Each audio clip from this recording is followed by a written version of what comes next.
हमारा चिंतन कठोपनिषद की दूसरी वल्ली पे हो रहा है।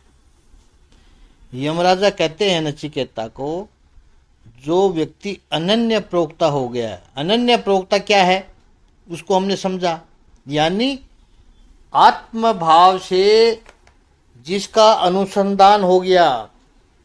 ये एक बार फिर से कहें कि वो अच्छी चीज को ठुकराएगा नहीं, आ गई है सामने स्वीकार कर लेगा, लेकिन उसके पीछे दौड़ेगा नहीं।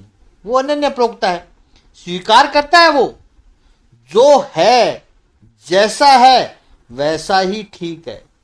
उसका ध्यान लक्ष्य के ऊपर होता है, आसपास के साधनों पर नहीं होता है। इतना फोकस्ड जो व्यक्ति दिखाई दे, ऐसा व्यक्ति के द्वारा जब कहा जाए ये ब्रह्म ज्ञान का तत्व है, तभी ये ब्रह्म तत्व समझ में आता है, ऐसे नहीं आता है।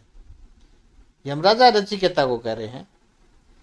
तीसरा, अनन्य प्रोक्ता के लक्षण बताए कि संसार में ऐसे व्यक्ति के द्वारा जिसके पास से कुछ सुनते हो तो उतने समय के लिए कम से कम, और जब ये चिंतन करते हो, उस पुरुष के सानिध्य में रहते हो, उतने समय के लिए संसार से प्रीति नहीं होती है, तो समझ लेना वो अनन्य प्रोक्ता व्यक्ति है। और अनन्य प्रोक्ता है ऐसे महापुरुष के द्वारा जब आत्म तत्व की विद्या दी जाएगी तब समझ में आती है।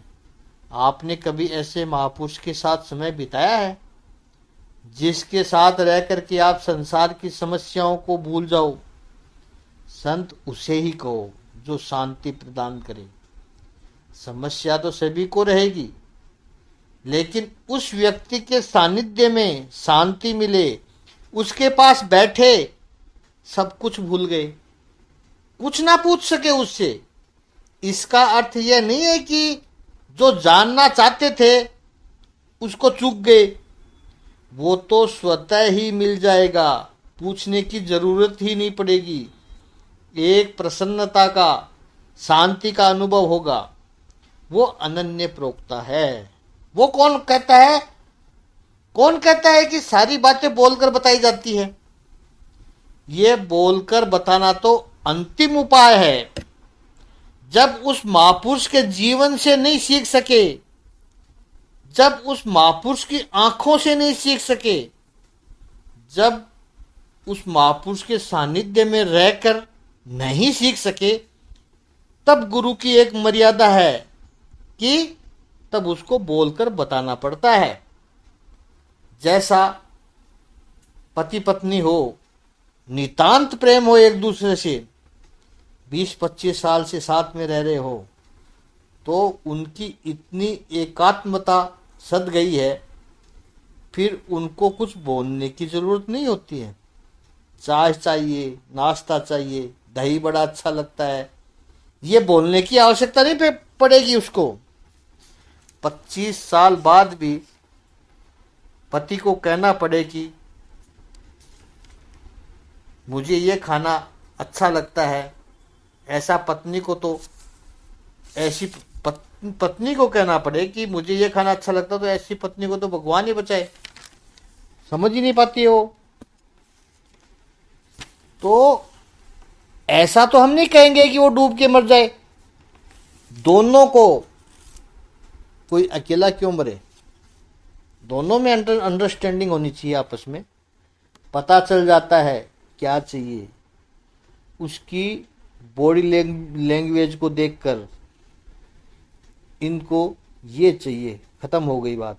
बस पत्नी को ज्वेलरी चाहिए, पिए हिए की सिए जान निहारी, मनी मुदरी मन मुदित उतारी।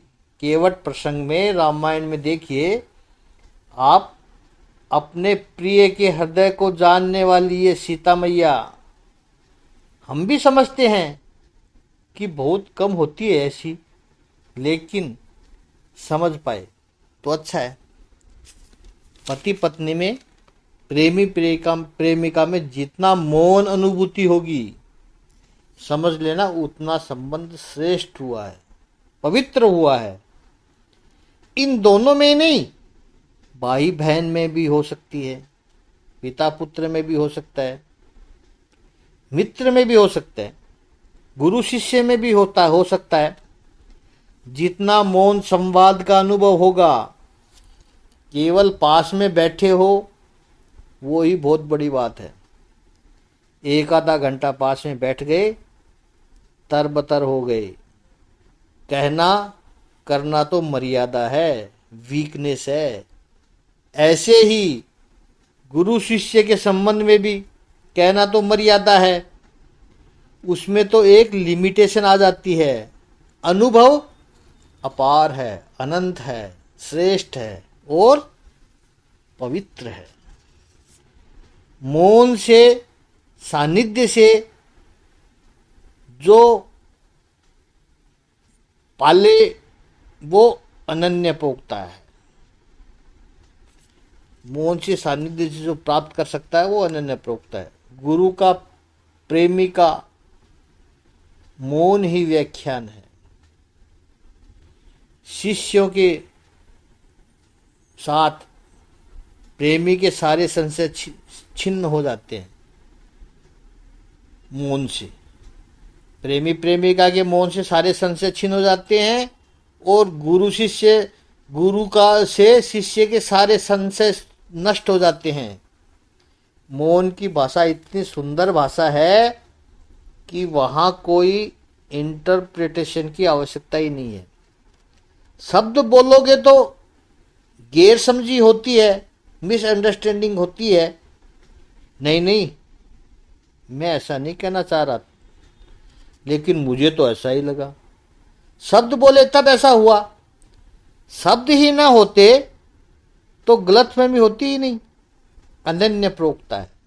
और चौथा का अनन्य प्रोक्ता के लक्षण में आगे उपनिषद में जिसका वर्णन किया जाने वाला है, ऐसे ब्रह्मभूत आचार्य के द्वारा वर्णन किया जाता है, अनन्य प्रोक्ता है। और स्पष्ट कह दिया आदि गुरु शंकराचार्य जी ने कि अपनी बुद्धि से निकाले गए केवल एक तर्क के द्वारा ये ज्ञान नहीं हो सकता है। अनन्य प्रोक्ता में यह भी समझ ले हम पढ़े लिखे हैं, कुशाग्र है, उपनिषद की पुस्तक है हमारे पास, पढ़ भी सकते हैं, लॉजिक भी है हमारे पास, तो ये मत समझ लेना कि ये विद्या समझ में आ जाएगी। विद्या नहीं ले पाओगे, इम्पॉसिबल है। गुरुगम्य है ये विद्या, तर्क से नहीं आएगी। नचिकेता को कह रहा है यमराज, पूरी अध्यात्म विद्या तर्क से नहीं आती है। आधुनिक साइंस की यही तो दुविधा है, वो सब तर्क से समझना चाहता है।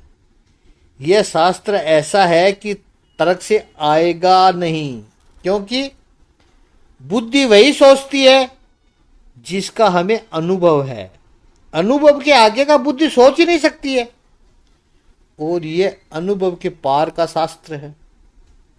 यमराज कहते हैं कि यह शास्त्र सूक्ष्म से सूक्ष्म है, अणु यानी सूक्ष्म, और उससे भी वो ज्यादा सूक्ष्म है, और वो तर्क से अतीत है।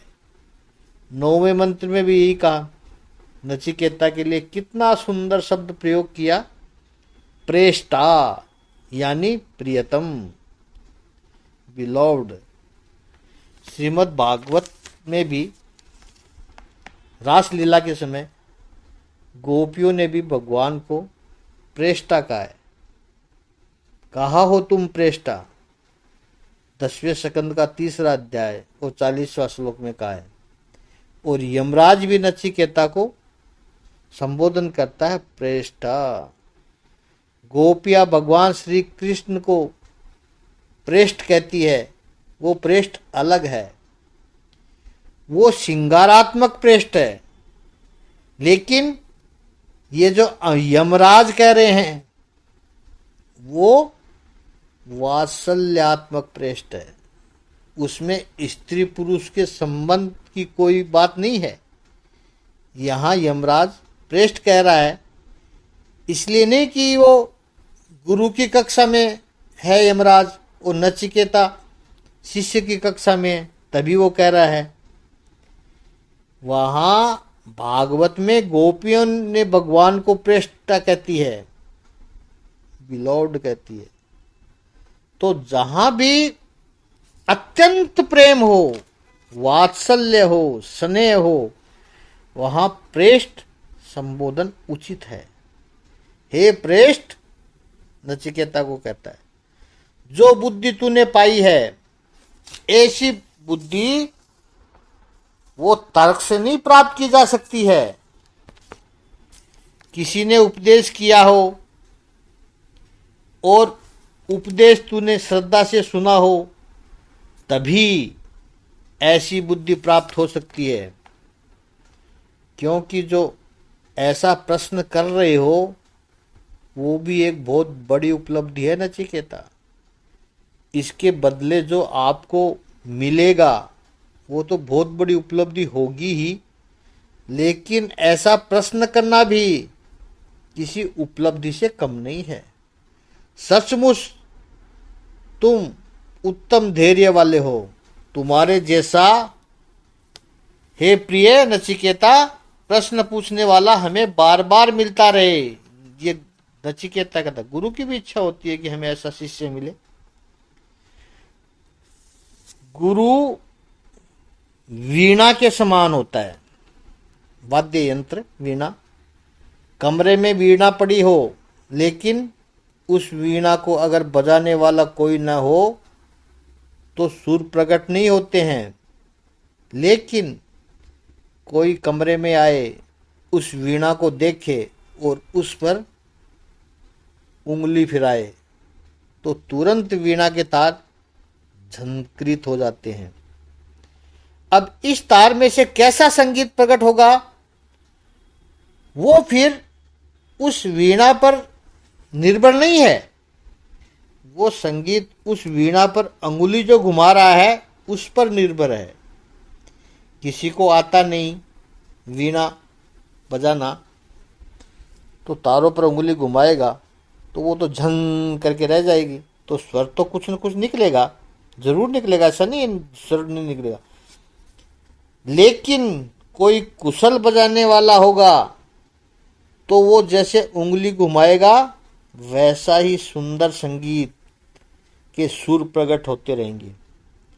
महापुरुष के पास, सदगुरु के पास कोई भी जाए तो उंगली तो कोई भी कर लेता है। जैसे ऐसे महापुरुष के पास जाओ और उनसे प्रश्न करो एकादशी को चावल खाएं कि नहीं खाएं, ये उंगली करना है। वैसी ही संगीत आएगा जैसा उंगली फिराओगे। और कुशल, कैसा कुशल, नचिकेता जैसा कुशल व्यक्ति कोई प्रश्न करता हो तो सदगुरु को भी लगता है कि तुम्हारे जैसा प्रश्न पूछने वाला हमें बार बार मिलता रहे। संसार में ज्ञान नहीं है, ऐसा कभी मत सोचना। ज्ञान पाने की तैयारी वाले लोग बहुत कम है। यह मत पूछो कि ईश्वर है कि नहीं, उसको पाने की तैयारी कैसी है। जिसको पाना हो उसे तुरंत मिलता है, न पाना हो तो भगवान सामने होगा तो भी नहीं मिलेगा। भगवान सामने होगा, आप नकार दोगे उसको, होगा कोई बहुरूपिया। इसलिए हमेशा सदगुरु प्रतीक्षा करता है प्रश्न की, उत्तम प्रश्न करने वाले की। आगे का चिंतन कल करेंगे। ओम श्री सच्चिदानंद भगवान की जय। ओम श्री आनंद गंध भगवान की जय।